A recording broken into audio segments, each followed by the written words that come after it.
Bem-vindos ao Observatório da Imprensa. Nesta edição, o Observatório faz uma homenagem à música popular brasileira através da obra Quem Inventou o Brasil, do jornalista Franklin Martins. E faz também uma crítica à mídia, que reduz cada vez mais o espaço destinado à cultura. Para conversar sobre o assunto, convocamos o autor desta enciclopédia histórico-musical, comentarista político Franklin Martins, e os críticos Tarek de Souza e Hugo Sukman. Veja agora o que foi destaque na mídia nesta semana.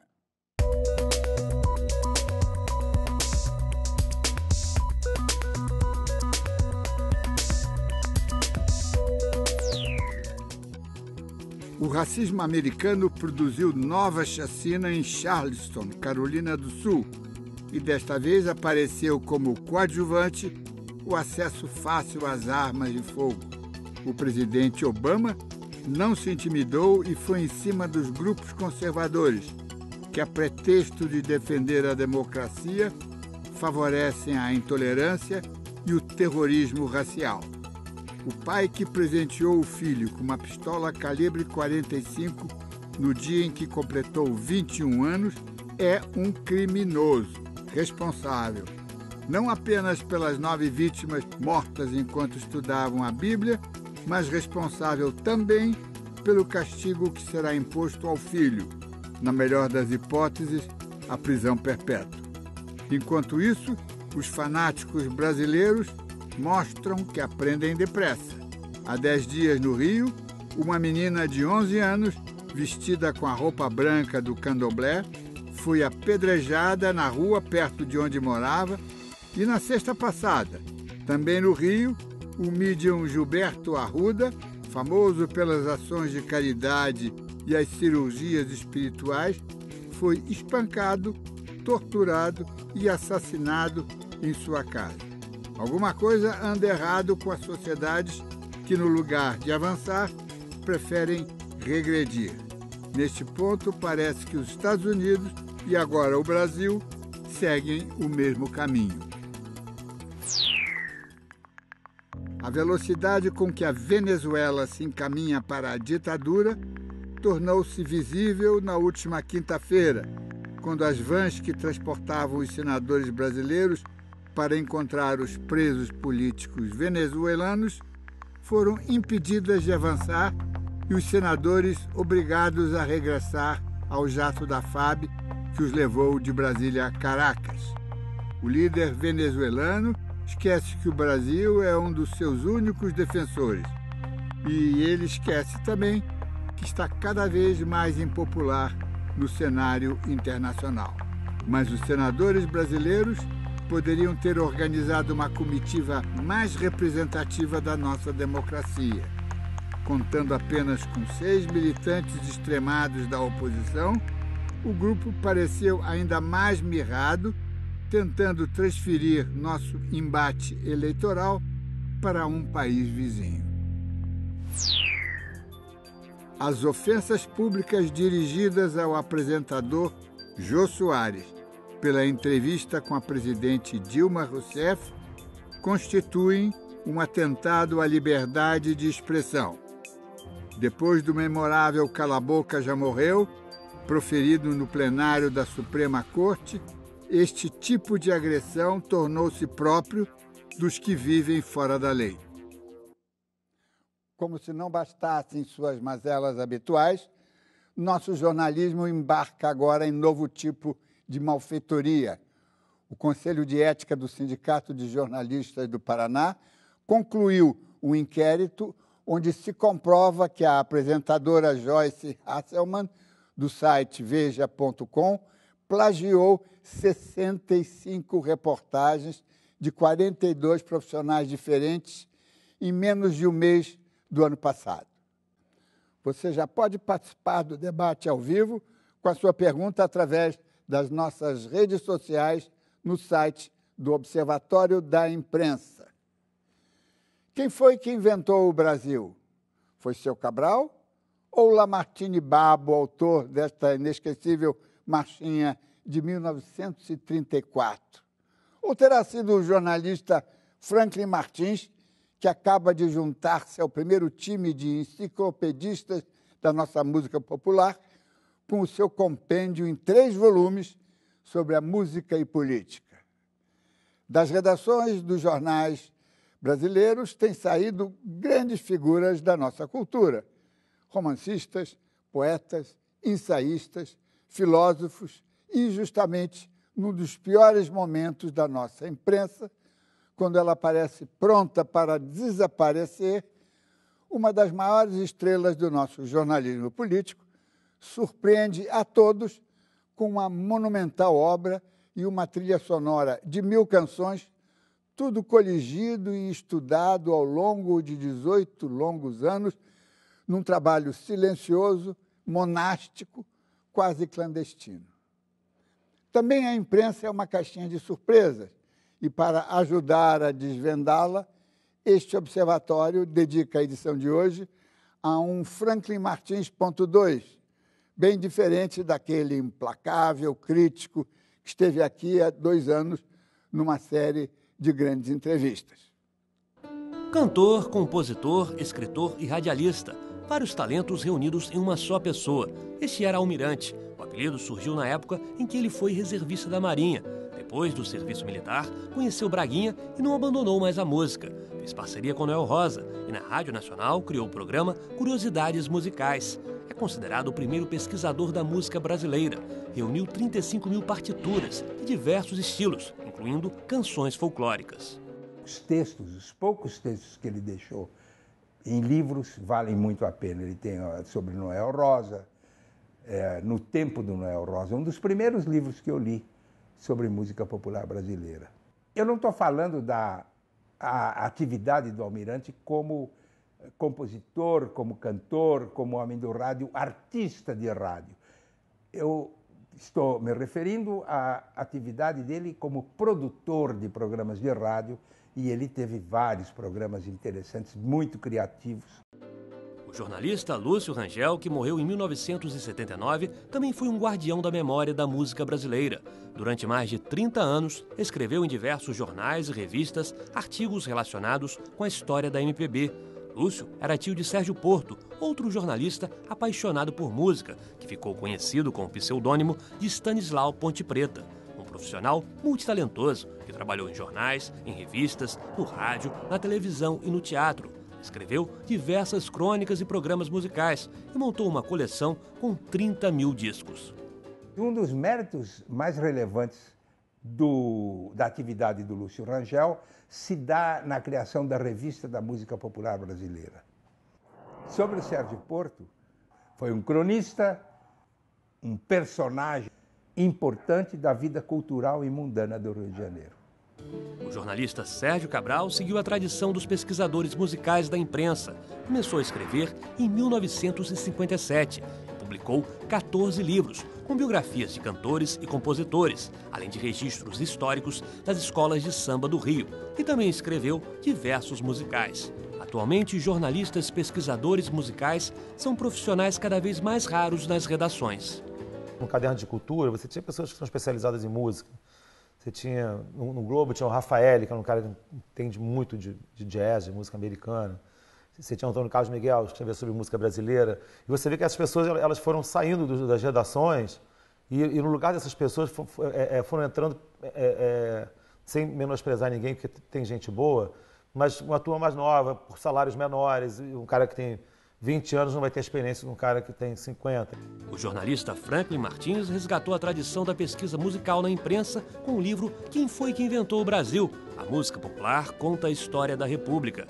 A publicação, com 3 volumes, analisa mais de 1000 composições e relaciona as canções com as várias fases da história política brasileira, desde 1902 até a primeira eleição de Lula para a presidência da República. Essa grande novidade que o Franklin Martins nos apresenta, que são 3 livros, né, sobre a música de protesto. Eu acho que nunca se fez nada com essa dimensão, com esse porte em relação a esse tema. Franklin, me diz uma coisa, o que te empurrou para essa empreitada louca?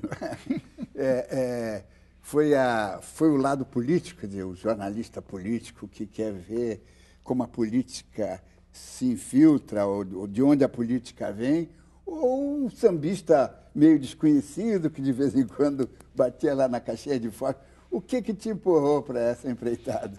Não, eu acho que foi principalmente a política. Tanto que eu fui para isso, porque eu, em 1997, eu botei um site na internet que chamava Conexão Política, onde eu tinha minhas colunas, meus comentários, etc. Botei uma seção que chamava Estação História, com os principais documentos da história política do Brasil, e tinha uma seção que eu criei também que se chamava Som na Caixa, onde tinha, no início, basicamente, eram trechos de discursos com a voz de líderes políticos do Brasil, que as pessoas não conheciam e eu queria que pudessem conhecer. Era Getúlio, era Dutra, era Carlos Lacerda, era Jânio. Mas aos poucos, eu fui botando algumas músicas que me mandavam. O Márcio Moreira Alves, um dia me disse, Franco, Fala Meu Louro, é uma gozação em cima do Rui Barbosa. Eu fui ouvir. Era uma gozação em cima do Rui Barbosa, sem dizer o nome dele. Eu fui botando as músicas. Então foi espontâneo, não teve assim, nenhum planejamento e foi a partir, vamos dizer, de tentar entregar a quem entrava no meu site uma política que não fosse só a coisa árida do enfrentamento, da disputa, mas ao mesmo tempo o seguinte, como que o povo de alguma forma, ou os artistas de alguma forma, refletiam aquelas disputas. Então foi uma coisa mais ou menos assim. Agora, eu fui me impressionando com a quantidade de músicas sobre política que havia no Brasil. E não apenas músicas de protesto, que são características de uma época. Eu diria, a época que vai de 64 até 80 e pouco, ela tem muita música assim. Mas eu fui reparando o seguinte, que nós tínhamos uma tradição extraordinária de fazer a crônica musical de tudo. E também da política. E eu fui começando a juntar. No final, juntei aí 1.100 músicas, seguramente há mais do que isso. Eu acredito que a minha pesquisa é razoavelmente exaustiva até 64. De 64 a 85, eu diria que ela é ainda exaustiva, mas de 85 em diante é impossível, porque é tal a quantidade de músicas produzidas no país que ela tem um caráter, meu trabalho tem mais um caráter, no terceiro volume, de uma antologia do que propriamente de uma pesquisa exaustiva, entende? Agora, Franklin, como é que você explica, você que mergulhou tão profundamente nesse trabalho, como é que você explica essa ligação da música com a política no Brasil que não existe em nenhum país do mundo? Isso é uma coisa que me impressionou muito, que é o seguinte, todo país existe uma relação intensa entre música e política, mas de um modo geral, essa relação ela é intensa em momentos de grande confrontação. É guerra civil, revoluções, crises econômicas e sociais intensas. Então é o seguinte, você tem muita música na Revolução Mexicana, você tem muita música sobre política na Guerra Civil Espanhola, na Revolução Francesa tem. E na Rússia? Na Rússia tem, você tem na Comuna de Paris. São hinos, né? São praticamente hinos. São músicas para arregimentar militantes e estigmatizar adversários. E tem uma riqueza política e uma riqueza musical extraordinária. Mas o que acontece? Esses confrontos são tão agudos que quando acaba o confronto, um lado venceu o outro, submete o outro, e esse momento rico, ele praticamente desaparece. O que eu me defrontei, e que eu acho que é extraordinário na nossa música, é que tem um caráter de crônica. Não é apenas o enfrentamento, a disputa, é um caráter de crônica.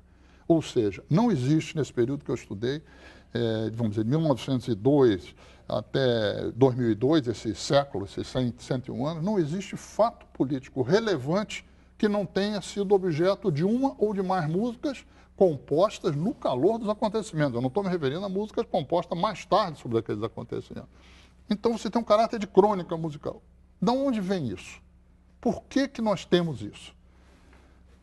As hipóteses são muitas. Eu vou avançar a minha hipótese. Eu acho, primeiro, nós já tínhamos uma tradição, já na nossa poesia, no tempo do Brasil Colônia, de uma poesia sarcástica, irreverente, é Gregório de Matos, é Tomás Antônio Gonzaga, sempre brincando, mexendo com os poderosos. Quando o Dom João VI e a família real chegam no Brasil, há várias modinhas gozando os hábitos da corte e o fato deles venderem títulos de nobreza para fazer dinheiro para a corte, etc. e tal. Esse processo vai. A partir de 1850, quando a cançoneta, que vem da chansonete francesa, chega ao Brasil, e a cançoneta ela é uma música de duplo sentido. falando sobre alguma coisa e geralmente tendo uma conotação sexual também, quer dizer, é uma coisa de duplo sentido, às vezes até de triplo sentido. Então, a cançoneta chega e é muito bem aceita. Ela casa com um gosto que já existia no público. Naquele processo do século XIX, onde você tem os cafés dançantes, os chopes berrantes, que era a versão mais escrachada dos cafés dançantes, e o teatro de revista, isso vai formando um caldo de cultura, especialmente depois da Guerra do Paraguai. Quando o teatro de revista ganha um peso, e surgem grandes nomes, Arthur de Azevedo, tudo isso. Mas ganha grande peso por quê? Porque a Guerra do Paraguai, o Brasil venceu a guerra e o Império perdeu a guerra. O Império entrou numa lenta, gradual e segura, entende, deterioração. E não havia alternativa para o Império. Então, o que acontece nessas situações? A irreverência come solta. É só pegar a nossa imprensa da época. Agostini, Pedro II era chamado de Pedro Banana, aquela coisa... O Bordalo Pinheiro, o português. Bordalo Pinheiro. Então, é um período de uma irreverência cáustica. E o teatro de revista é um estuário para isso, dentro de um circuito que é teatro de revista, café dançante, chopp berrante. O que é o teatro de revista? Ele passa em revista os acontecimentos do ano anterior, dos meses anteriores. Quando chega a indústria fonográfica em 1902, você já tem uma cultura que tinha o costume de fazer a crônica dos acontecimentos. Mas ainda há um outro fator que vai tornar isso mais forte, acho que no caso brasileiro, que acho que é o fator definitivo, que é a transformação do carnaval de uma festa bailada numa festa cantada, que se dá mais ou menos em 1915, 16, 17, por ali.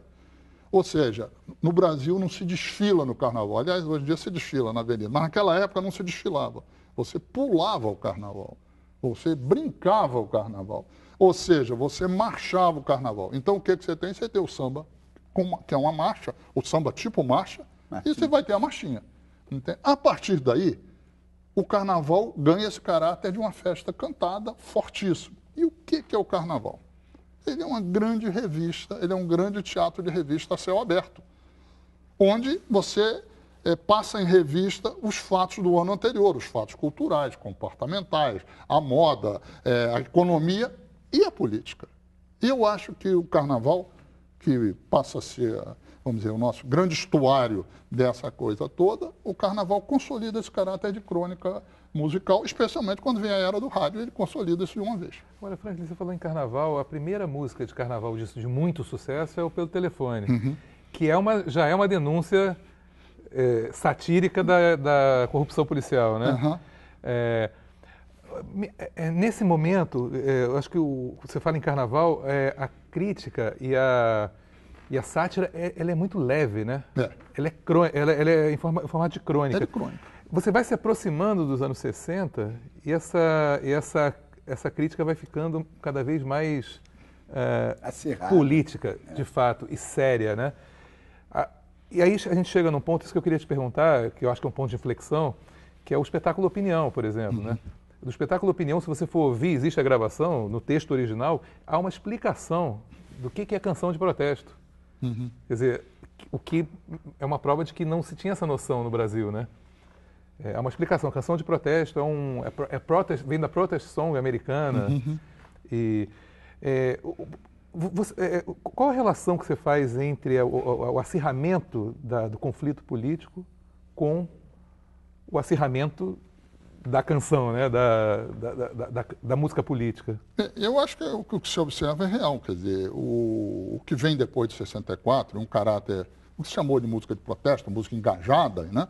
Ele vem exatamente disso, de um tensionamento enorme da vida política nacional a partir do golpe de Estado, do golpe militar de 64. Agora, se nós vamos pegar lá para trás, você pega depois de 45, a democracia de massas que se cria no Brasil, você tem uma disputa musical cada vez mais forte, mas ela não tem essa confrontação, essa radicalidade, mas ela tem uma confrontação. Há dezenas de músicas nesses dois capítulos do livro. O primeiro é Democratização, que é de 45 ao suicídio de Getúlio, e depois Anos Dourados, mas nem tanto, que é do suicídio de Getúlio até 64, que mostram que as canções vão se tornando cada vez mais de confronto. E pegando o exemplo que você deu, Eu acho que opinião vem muito do CPC da UNE.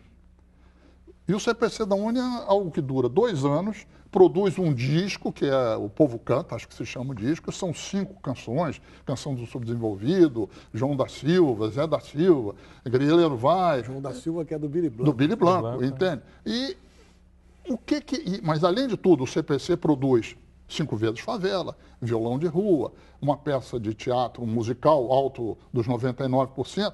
Se você vai pegar, quem que fez o show Opinião? É quem fazia o CPC antes, entende? Então já tem algo que vem um pouco... Agora, os partidos políticos entram aí com mais ênfase, né? O Carlos Lira, que era o diretor musical do CPC, me disse que foi quase uma missão do Partido Comunista, passada para eles, de louvar ou de descobrir a canção, uma música camponesa brasileira e uma música operária brasileira. A música camponesa foi o João do Vale, a música operária foi o Zequete. E numa aliança com a classe média, que era a Nara Leão, ou depois a Maria Bethânia. Quer dizer, aquilo ali, na verdade, é o seguinte, é o espectro revolucionário, entende, que vai se chocar com a ditadura. Agora, é interessante... Deixa eu só dar um breakzinho, temos que fazer uma pausa e voltamos daqui a pouco.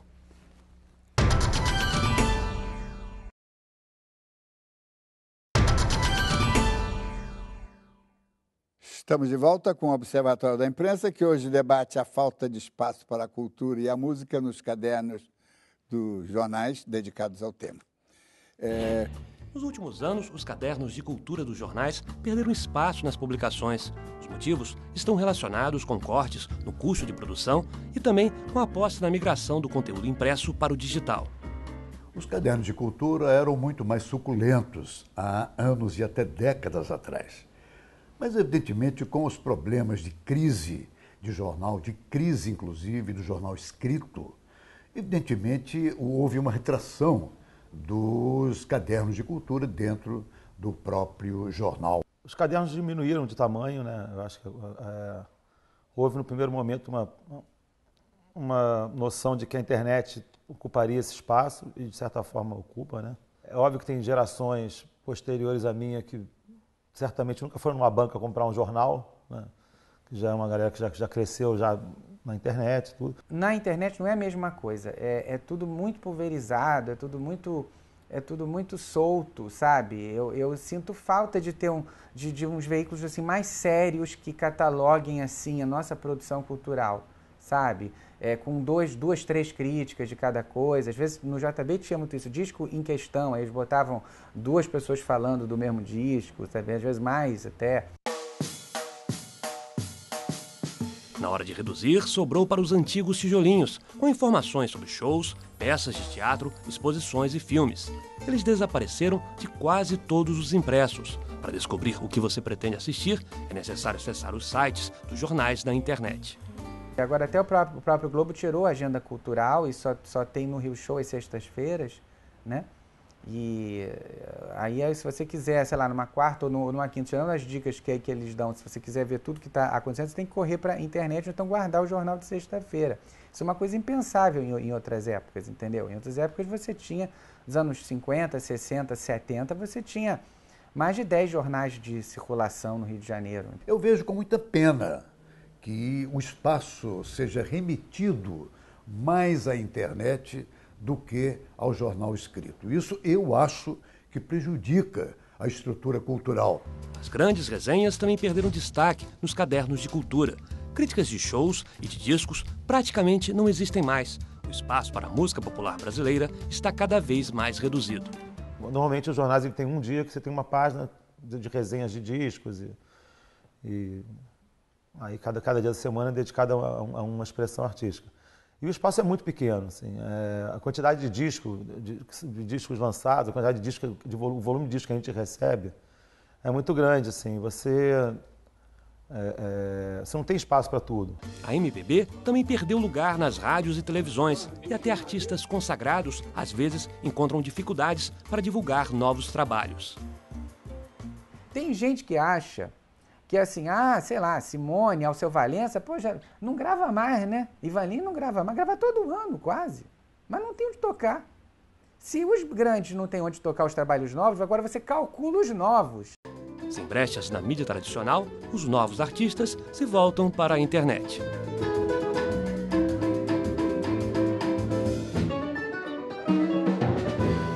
Agora está surgindo a coisa da internet, que a gente tem uma maneira de encontrar outros meios de divulgação da música como cultura, né? Outro meio de difusão dessa música como cultura, não como mero entretenimento, né? Ainda mais a nossa música que é tão rica, né? Que tem tanta história, tanto de um folclore tão rico, tanta coisa para contar e para mostrar. Então tem essa briga do comercial com o cultural, né?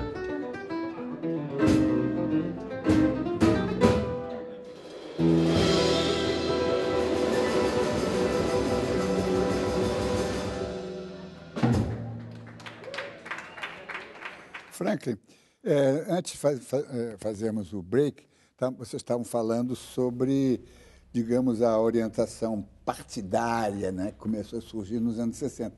Mas houve também uma certa importação do exterior, não é? Quer dizer, estamos falando de 65, já tinha música de protesto dos Estados Unidos, Joan Baez e todos aqueles festivais, e na França também, não é? A guerra na Argélia criou grandes canções de protesto. Deserteur, um famoso música que até hoje eu gosto. Então, veio de fora também um pouco, não é? Para cá, a música política.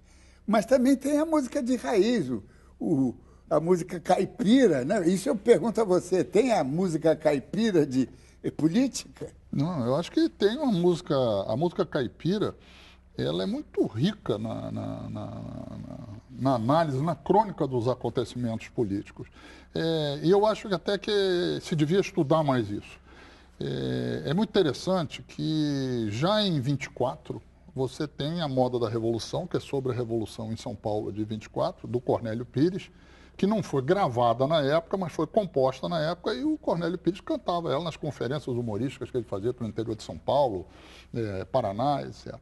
Em 29 é gravado o primeiro disco de música caipira, que é, aliás, a primeira produção independente da história da indústria fonográfica no Brasil. Ele chega lá com uma produtora em São Paulo, uma das primeiras que se estabeleceu em São Paulo, e diz: eu queria gravar 5 discos aqui das minhas músicas, dos meus causos. Aí o cara disse: me desculpe, isso não tem público para isso, não vai dar. Ele disse: não, mas eu quero, eu pago. Quanto é que é? O cara botou um preço lá em cima, ele disse: tá bom, saiu, foi num amigo, pegou o dinheiro, mandou prensar 5 mil de cada um daqueles discos. Saiu dali, no final do mês ele tinha vendido tudo e já estava pedindo uma nova fornada. Aí as produtoras de disco descobriram que tinha um mercado espetacular para isso e em 3, 4 meses todas elas tinham dupla caipira. Quando chega a Revolução de 30, a melhor crônica política da Revolução de 30 é feita pela música caipira. Existe uma dupla caipira, Mande e Sorocabinha, que eles eram Mande e Sorocabinha numa produtora, numa gravadora. Na outra, eles eram Olegário e acho que Mariano, uma coisa assim. Mas era a mesma dupla. Eles escreveram e cantaram, compuseram e gravaram 6 músicas no espaço de um ano sobre a Revolução de 30. No primeiro, Paulista e Gaúcha, eles estão botando o Getúlio contra o Júlio Prestes. Depois eles já estão esculhambando o Getúlio. Depois o Prestes ganha a eleição e ele diz: mas a situação está meio esquisita. Na 5ª música, eles já estão embarcados no trem de Getúlio, falando mal do Washington Luiz, e na 6ª música, eles estão dando vivas a Isidoro Dias Lopes, que era o grande herói paulista da Revolução. Então, no período de um ano, eles evoluem de posição, entende? Mas é uma crônica, é quase em tempo real, isso é extraordinário. E tem mais música do Cornélio Pires. Você pega a Revolução de 30, você tem...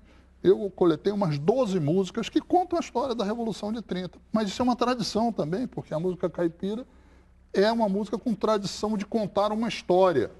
Entende? Inclusive, havia um cantor de música caipira que dizia que antes de chegar à indústria fonográfica, que eles foram obrigados a reduzir, eles precisavam parar na metade da música deles para tomar um café, porque não aguentavam mais de fome, porque a música era longuíssima, entende? Aí quando veio a indústria fonográfica... Mas depois você tem Alvarenga e Ranchinho, Jararaca e Ratinho.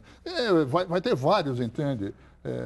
Compositores, muito outros, entende? Me lembrou, você falou em dupla, me lembrou Dom e Ravel, nos anos 70, que faziam uma música política a favor da ditadura. Nesse balanço desse século, a gente associa, em geral, a canção de protesto à esquerda, ou, quando muito, à oposição. Como é que é essa história de música a favor? Você tem música a favor, mas geralmente a nossa música sobre política, ela é contra ou ligeiramente contra. Mas tem música a favor. No período do Estado Novo, muita música a favor do Getúlio, entende? As músicas contras não podiam ser gravadas. Só quando o Brasil começa a ir para a guerra que você começa a ter músicas que batem no nazifascismo, batem no Hitler, batem no Mussolini, que é uma forma de bater no núcleo vamos dizer, neutralista e pró-nazifascismo que havia dentro do governo. Mas é um período de música a favor. Você pega na época da ditadura, principalmente ali nos anos 70, 71, 72, vai um pouquinho até 73, tem músicas a favor. A mais famosa dela é a do Dom e Ravel, entende? A famosa marchinha que eles fizeram e tal. Agora, sabe uma coisa interessante? O Dom e o Ravel fizeram nos anos seguintes, e no meu trabalho, esse daqui, 2 músicas, uma delas chegou a ser censurada, entende? E ele convenceu, porque ela tinha denúncias sociais, eles estavam incomodados com a disparidade social, a desigualdade, e fizeram músicas. E essas músicas, uma delas foi censurada, ele conseguiu derrubar na censura depois, e tem isso. Agora, quando vem 84, 85, que a ditadura está acabando, o Dom grava uma música que é a Marcha da Conciliação Nacional, que é o seguinte: vamos com calma e não vamos brigar agora na hora da saída. Ou seja, ele bateu no teto, bateu no chão, voltou a bater no teto, mas tem de tudo. Agora, no Estado Novo, existia uma preocupação do Getúlio e de todo o DIP de combater aquelas músicas que falavam de malandragem, de não trabalhar, etc, etc. E surge aquela famosa música, O Bonde de São Januário, Leva Mais um Operário, Sou Eu Que Vou Trabalhar, do Ataúfo e do Wilson Batista. Quer dizer, que são músicas a favor do que queria o governo. Quer dizer, houve então no Estado Novo essa aproximação dos compositores do Getúlio, não houve? O Getúlio era popular entre os compositores. Aliás, como o Getúlio era popular junto ao povão. O governo do Getúlio, são vários governos, quer dizer, tem uma parte, na parte do Estado Novo nós temos uma ditadura com tortura, com repressão pesada, não é para se refrescar, entende? Mas agora, ao mesmo ele tempo... deu uma atenção especial à música, você não acha que ele se aproximou bastante? Ele tinha uma visão da importância da música. O Getúlio, como líder político, ele tinha uma sintonia com um fenômeno novo que estava começando a ocorrer no Brasil, que era a entrada dos trabalhadores na vida política. Então ele percebe a importância disso, se dirige para isso, sempre com um sorriso nos lábios, que era fundamental, porque ele não só tinha a cara raspada em comparação com os barbudos, barbados, cavanhaques, etc., da República Velha, como a República Velha era muito sisuda, e o Getúlio é sempre sorridente e sempre, vamos dizer, querendo trocar uma energia com o povo. Então, e o Getúlio percebe a importância da música, isso tem no DIP depois, mas não é só uma coisa, vamos dizer, estimulada, tem uma coisa também espontânea que vem da parte disso. E nesse aspecto das músicas que glorificam o trabalhador e criticam a malandragem, temos que ver também que é um período onde os trabalhadores conquistam, primeiro, o seguinte, carteira de trabalho, passa a ter o Ministério do Trabalho, passa a ter a CLT. Há uma série de conquistas também que vão conformando isso. E isso vai se manifestar numa coisa que eu considero impressionante, que é o seguinte: a eleição entre Getúlio Vargas e Júlio Prestes, votaram 1.800.000 brasileiros. Na eleição seguinte, direta, que teve de Dutra, Brigadeiro e Edo Fiuza, votaram 6,5 milhões. Vê o salto que foi dado em 15 anos. Isso tem a ver com urbanização, mas tem a ver com o processo de que as pessoas mais pobres acharam que a eleição, que a disputa política tinha a ver com elas, e não era só uma questão da oligarquia. Isso é um mérito do Getúlio também. Agora, provavelmente no seu livro, pelo que eu li lá, o Getúlio é a pessoa mais cantada na música, porque depois que ele morre surgem vários, samba enredo, surge aquela música a carta testamento, né, que o Jackson do Pandeiro grava, que até o Caetano depois passou a cantar também. Quer dizer, provavelmente o Getúlio é o político, assim como o Dutra é o menos cantado, o Getúlio provavelmente é o mais cantado. O Getúlio, ele tem uma ligação com a música, um carisma muito grande, e percebia a importância dele. Ele, na eleição de 50, eu juntei como quase umas 8 ou 10 músicas para a campanha dele. Muitas delas, inclusive, nunca foram gravadas em discos, estão no arquivo da Fundação Getúlio Vargas, foram gravadas em acetato em algumas rádios. Tem coisas ótimas, espetaculares, entende? E quando ele morre, eu reuni pelo menos 12 músicas que têm a ver com a morte dele, chorando a morte dele, em todos os gêneros. É toada gaúcha, é embolada, é moda de viola, é samba, tem de tudo, entende? Agora, eu acho que existe um outro fenômeno musical importante, mais ou menos naquela época, que é o Adhemar de Barros. Adhemar de Barros, na eleição de 55, ele chegou em terceiro lugar, mas na música ele chegou em primeiro disparado. Ele contratou todos não, mas um grande número de artistas da época que fizeram músicas com pseudônimo, porque ele pagava bem, mas o sujeito era de uma gravadora, não podia gravar com o nome dele. Então, Erivelto gravou música, entende? Carmela Alves gravou música, Ataúfo Alves gravou música. Ele tem 20 músicas de campanha maravilhosas de todos os gêneros, para todas as áreas do Brasil, com todo o grande número de cantores famosos. Perdeu a eleição, mas marcou um patamar que a partir daí não se pôde mais voltar atrás. Frank, o papel da censura na música tem um momento muito rico, eu acho que quando, logo depois do AI-5, né, em que não há possibilidade nenhuma de expressão política, né, em lugar nenhum, a música ela descobre caminhos muito sutis, né, e muito interessantes. Me lembro de o samba enredo do Império Serrano, em 1969, Os Heróis da Liberdade. Que o Tiradentes e os outros heróis da liberdade pedem o fim da tirania. Qual para você o papel da censura nessa, assim, na qualidade mesmo da música política? Eu acho que a censura, principalmente nesse período da ditadura, porque a ditadura tem um primeiro momento, que é aquele do dia que virá, se canta que um dia o mundo vai mudar, mas nós temos que esperar que vai cair do céu. Depois, eu acho que simboliza em 66, disparada, simboliza essa virada, porque antes porta-estandarte, que é do mesmo ano, é do dia que virá. Disparada já um dia eu vou vou dar a volta por cima, entende? Eu vou montar no cavalo, vou ser cavaleiro, vou ser um homem, entende? Tem isso. Quando vem depois do AI-5, eu acho que os nossos compositores, eles vivem um momento dificílimo do ponto de vista de castração intelectual, etc., mas ao mesmo tempo de uma riqueza extraordinária na descoberta de formas de driblar a censura. Às vezes era fazer a famosa letra duplex, que é uma letra que fala de uma coisa e tem um outro duplo sentido. Vamos dizer, apesar de você, é um caso típico disso. O cantor está falando da mulher que não deixa ele viver como ele gostaria de viver, mas na verdade é a ditadura. Tem uma música que eu acho ótima em termos de duplex, que é uma música do Luiz Airão, que chegou a ser censurada quando foi apresentada com o nome de 13 anos, porque eram os 13 anos da ditadura. Entende? Mas aí ele tira a música e manda de novo com o nome de Divórcio, aproveitando o fato de que tinha sido aprovado o divórcio no Brasil, entende? E a música, aparentemente é sobre divórcio, mas na verdade é dizendo, eu quero ir para o cemitério, mas eu não aguento mais viver com você. E ele está falando da ditadura. Então é uma música duplex. Tem gente, como o Chico, por exemplo, que mudou de nome, botou pseudônimo. Teve gente como o Sérgio Ricardo que mandou na marca traição de uma música para a censura, e quando cantava, ele cantava lá marca traição, ou seja, teve de tudo. Deixa eu aproveitar e fazer mais um breve intervalo e voltamos daqui a pouquinho.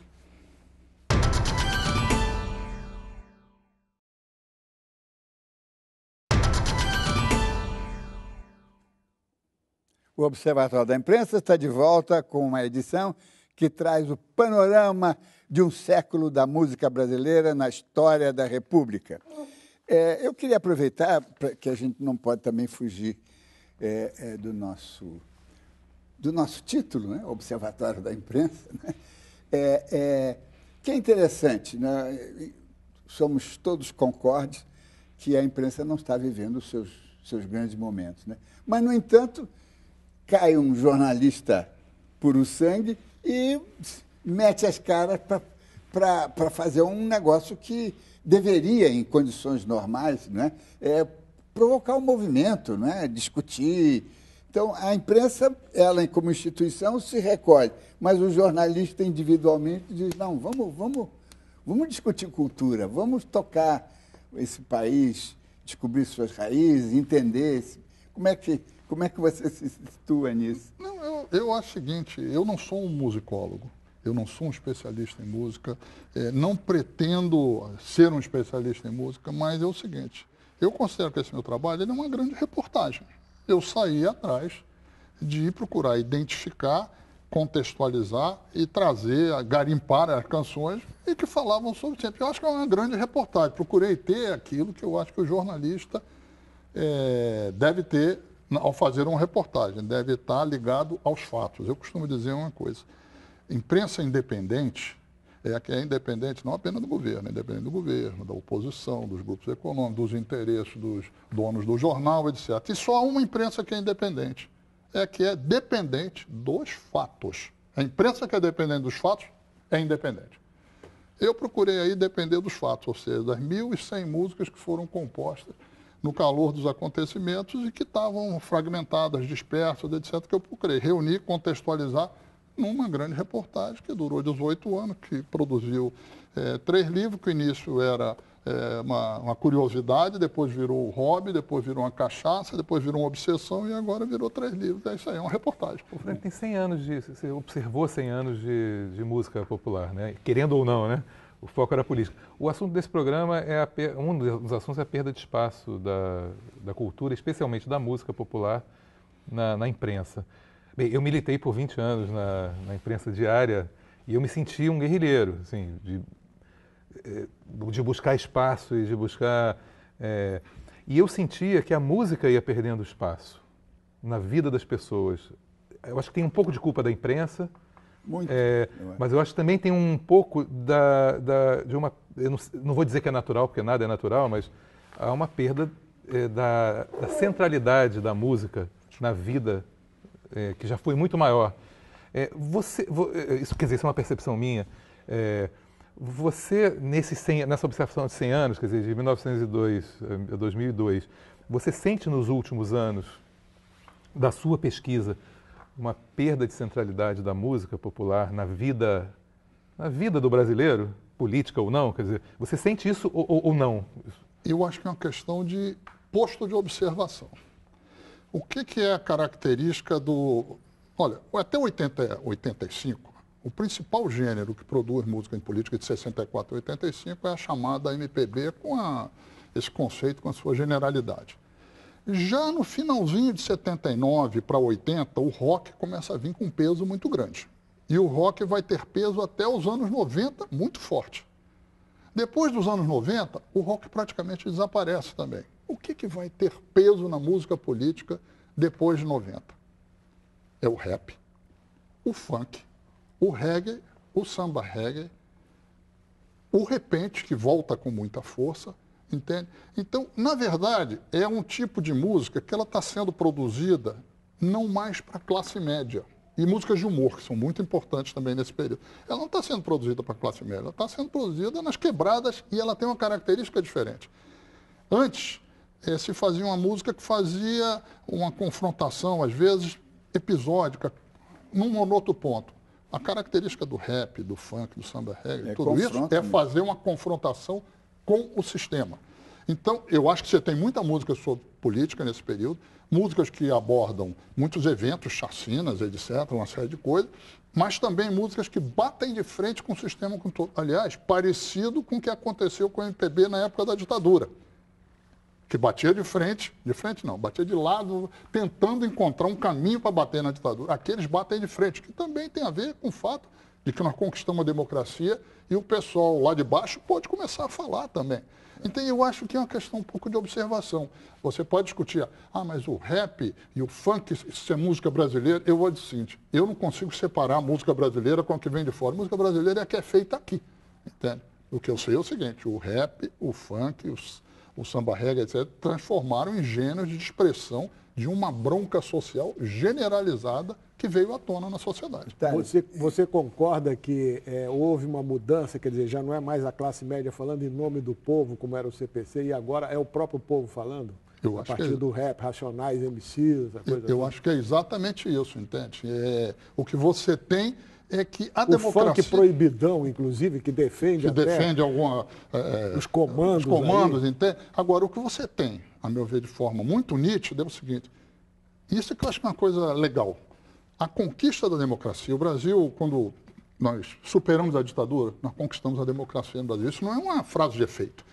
passou progressivamente, o povão passou a identificar seus interesses, colocar seus interesses na agenda nacional e ter mais espaço para se exprimir, com todos os problemas e diferenças do governo Sarney, o governo Collor, o governo Fernando Henrique, o governo Itamar, todos eles foram governos democráticos garantindo um ambiente de liberdade democrática, apesar das chacinas, das violências, da repressão, uma série de coisas, mas a predominância é da democracia. Isso chegou lá embaixo, as pessoas começaram a se manifestar, chegaram aí, e mais que isso, se descobriu que isso vendia disco até dizer chega, Sobrevivendo no Inferno, dos Racionais MC, vendeu 1 milhão e não sei quantas mil cópias contra o mainstream, numa produção independente. Esse cenário de hip hop, de funk, nos remete um pouco à Voz do Morro, né? Uhum. Antes da MPB, o protesto era quase monopólio da Voz do Morro, né? Era samba, era marcha, era o Pedreiro Valdemar, claro, era Lata d'Água. Claro. É isso, quer dizer, daí essa impressão de que a classe média está sem voz, por isso a imprensa repercute menos isso? Talvez porque esses jornais vendam mais para a classe média, ou talvez não, porque os jornais talvez não se preocupem mais com cultura para discutir cultura. Porque talvez seja muito fruto da indústria cultural. Deixa eu fazer uma pergunta ao Tarek, que eu leio ele já há muitos anos. E você sente alguma diferença? Quer dizer, quando você começou, eu acho que pelo menos ficou mais visível na Veja, na Veja quando era outra coisa. Comecei na Veja em 68. Exatamente.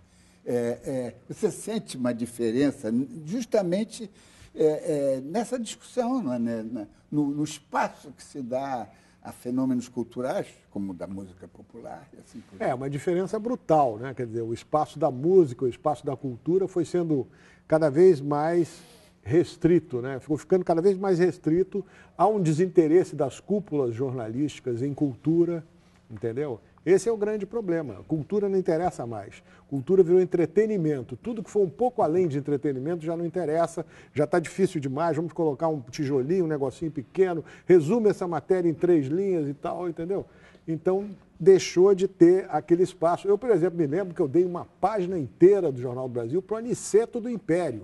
O Aniceto do Império não tem nenhuma música na parada de sucesso, nunca teve. Era um cara totalmente desconhecido. Eu fui lá em Nova Iguaçu entrevistar ele e dei uma página inteira do jornal. Quando é que você pode fazer isso hoje? Tem uma figura que não está em evidência. Chama Uma Mulher na Presidência. 20 anos antes da Dilma chegar ao governo. Pois é. Agora, é uma coisa que hoje em dia não existe mais. Não há mais esse espaço, não há mais essa preocupação, inclusive, em ver coisas que não estão, não estão muito visíveis, não estão óbvias, né? Mas, Otário, você não reconhece nada da história da música que explique isso? Porque eu já falei com muitos produtores de televisão e programa de música não dá audiência. Muita gente tentou fazer programa de música e dá menos audiência. O papel da música nisso, quer dizer, o fato da música hoje ser um pouco mais ou fragmentada, a produção mais fragmentada, ou às vezes muito intelectualizada, você não acha que isso tem um papel? Deixa eu só, não sei se você é fã, eu sou fã de um programa aqui da TV Brasil, chamado Samba na Gamboa, que é uma delícia de programa. Está sendo agora exibido em São Paulo, na TV Cultura. Não, eu estou falando assim, de TV comercial que está disputando o problema audiência, né? daquele anúncio, né? Não vende porque não existe e tal. Então, a música hoje em dia, ela não tem espaço e esse círculo vicioso, ela não tem espaço porque não aparece. Você pega a TV Globo, por exemplo. O que a TV Globo dedica à música popular do Brasil? Tinha um programa que funcionava às 2 horas da manhã de sábado. E acabou, né, se não me engano, né? Não existe mais. Entendeu? Eles foram migrando para horários, depois, piores e foram sumindo. E depois vem aquelas teses, né? aquelas teses de que não, é axé, é o forró, e tem que ser aquele tipo de música. Se não for aquilo, não serve, entendeu? Então, vem de cima para baixo. Uma provocação a vocês, mas, por outro lado, eu acho que se discute muita cultura na internet hoje em dia. Você tem muita gente com blogs, com coisa, gente que não tinha espaço antes e que hoje em dia tem, e que é um debate, uma produção rica, vocês não acham? Mas é muito pulverizado. Muito pulverizado, é a característica da internet. Então, é uma produção musical pulverizada e uma imprensa pulverizada, né? Quer dizer, me parece que é muito coerente. essa trajetória, né? Deixa eu perguntar, Franklin, no site onde está a sua trilha, a trilha sonora do seu livro, vai ter também debates e... Não, eu não pretendo fazer muito debate, nada disso, porque é o seguinte, alguém já disse antes de mim que livro você não termina, você abandona.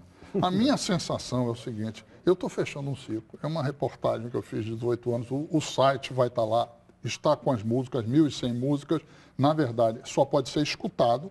As músicas que estão em domínio público escutam-se na íntegra, as outras têm um trecho. Se alguém achar que tem algum problema, pode falar com o site que se fará alguma coisa para tirar a música, se quiser. Ou se alguém quiser dizer, bota na íntegra as minhas músicas também, falar isso vocês. Mas o site lá, porque, como eu digo, o meu livro não é um livro sobre música. Ele é um livro com música, para as pessoas ouvirem a música e conseguirem entender. Agora, eu não pretendo ficar abrindo polêmicas, fazendo tudo o seguinte, porque eu quero ir para outra, daqui a pouco eu quero ir para outra já. Mas isso...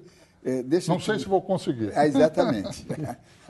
Meu ceticismo, uma vez, se você acerta, quem manda é o acerto, não é você. Né? Se você cai no gosto, e eu acho que vai cair, mesmo que a imprensa esteja um pouco retraída, por outras razões, mas eu acho que se a coisa colar, você não manda o seu destino. Não, é aquela velha coisa, os homens fazem planos e os deuses riem dos planos dos homens, às vezes é assim. Pois é. Mas você acha que se isso acontecer... eu vou ter que lidar com isso. E Tarek, e onde é que você faz a sua discussão sobre música? Você tem um site, um blog? Atualmente eu estou com uma coluna no Instituto Memória Musical Brasileira, que eu escrevo toda semana, e aí eu tenho minha posição lá, coloco lá. Escrevo também na Carta Capital toda semana. Sim, não, isso eu sei. E faço um programa no Canal Brasil chamado MP Bambas, que são biografias de artistas e tal. Quer dizer, eu continuo aí atuando em várias frentes e tal, trabalhando em vários lugares, porque não existe mais aquele lugar central. Entendeu? Aquele lugar central acabou, aquela coisa que era muito mais fácil você colocar e você posicionar e você permitir também porque eu acho que não existe artista sem público. Se o artista não tem a comunicação com o público, ele não se desenvolve. Então as pessoas comparam erradamente essa geração Caetano, Gil, não sei o que, nunca mais apareceu ninguém. Claro, mas é porque nunca mais houve oportunidades, como naquele tempo dos festivais, como no tempo em que os programas todos da TV Record ocupavam o principal espaço, eram horário nobre, Fino da Bossa, Jovem Guarda, Boa Saudade, quer dizer, havia espaço para todo mundo. O artista novo podia se projetar. Chegamos ao final desta edição, desculpe, mas o tempo é plúmbio, não é? Ele não se mexe nele. Quero agradecer a presença do jornalista e escritor e sambista, talvez, Franklin Martins, os críticos e pesquisadores musicais Tarek de Souza e Hugo Sukman, por esta aula de música que foi um enorme prazer, especialmente para mim. E lembre-se, acompanhando o Observatório da Imprensa pela TV, pelo rádio ou pela internet, você nunca mais vai ler jornal do mesmo jeito. Uma boa noite.